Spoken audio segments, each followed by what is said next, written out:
Hello, hello, hello mga kapwa katik. Sa mga hindi katik, mga laging sumasabay-bay sa ating video. Mayroon naman po tayong gagawin. Panaton 21 inches. Sabi ni meron di daw mandar. Subukan lang natin i-plug in sa 220. Ayun, may power naman siya. May power naman siya pero hindi maliwanag ang CRT tube. Buksan ko lang muna para malaman natin ang sira. Ito na po ang kanyang laman. Medyo may kalumaan na siya. Marami na, siguro matagal na tayo rin yung TV na ito. Linisan na natin muna. Tapos magbo-voltage check tayo sa dito sa mga regulator. Since may power naman siya, ibig sabihin walang problema yung power supply natin. Standby power na siya. Dito tayo mag-concentrate sa mga 5 volts dito. 5 volts at saka dito sa vertical or hindi nag-usulit itong kanito. Buksan natin. Yan. Marami pang itlog ng yan, may mga itlog pa.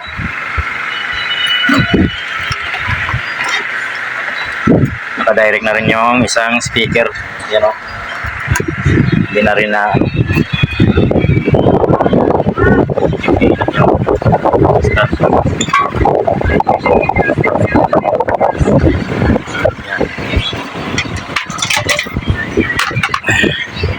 ito yung analog tester natin. Yun, may itlog dito isa. Yan. Ilagay natin dito yung ground. Yung ground dito para sa voltage checking natin kung ano ang kulang sa kanya na supply. Yan. Lagyan natin ulit sa 220. Kaya haba ng cord niya. Lagyan natin ulit sa 220 ito. Yan. Tapos magre-range tayo ng DC. So 50 yan. So atin natin yung supply sa horizontal natin. Ayun, normal naman yung supply niya. Normal naman yung supply niya dito sa B+, yan o. Normal naman yung supply niya. Pagdating dito, mayroon din sa horizontal out niya. Kaya lang, hindi lang siya nag-usulit. Yan. Dito sa 5 volts natin, wala siyang 5 volts, mayroon siyang 5 volts. May 5 volts naman siya, pero hindi lang siya nag-usulit.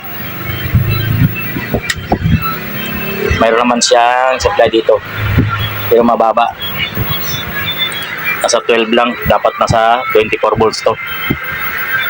Dapat na 24 volts dito. Ayun, dapat ganyan. Ayan. Ayan, mababa siya. Subaybay natin itong linya na ito. Punta dito, at saka dito. Tama naman 24 volts. Nagda-drop lang yung resistor natin dito.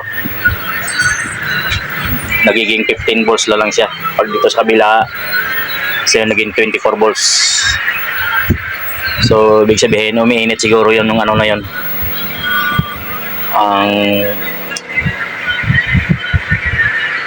Umiinit siguro yung ano natin, resistor. Wala rin siyang heater.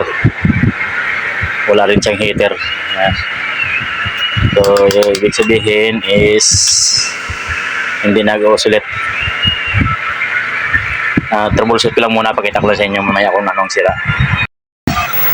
Ito na po yung TV natin na 21 inches. Ang problema niya pa nakita ko ay ito yung ceramic na ito. Mayroon siyang leakage na konti lang. Dito yan sa gitna, yan o, gitna yan o. nakakabit mismo sa may crystal frequency natin. Pag may leakage yan, hindi talaga under yan. Maninira lang ang ano. Yan, naka-rinse tayo ng DC times 10K. Tapos tester ko lang muna yung ito. Hindi ko ma-tester kasi ito lang, one hands ko na lang.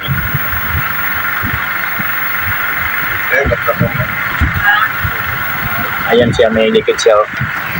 Kung makikita natin ay yan.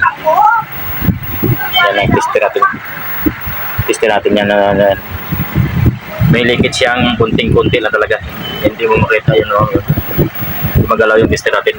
Kunti lang dito lang talaga. Hanggang dito. Yan. Kaya hindi siya ngayon. Ayang dito na siya. Yan ang picture niya kalabas. Yan. Kalabas na yung kulay blue. Yan. Kulay blue na siya. Yan. Doon sa yan. Click natin. So, i-close ko lang muna ito. Subukan ko muna sa DVD. Kuha lang ako ng DVD. Subukan ko muna yung picture niya kung normal. Ito na po yung Panaton natin na 21 inches CRT TV. Normal naman yung display niya. Nung una ay medyo malabo. Palit ako ng CRT socket yan. Medyo may itim-itim doon sa loob. Ito. Ayan, pinalitan ko na yan.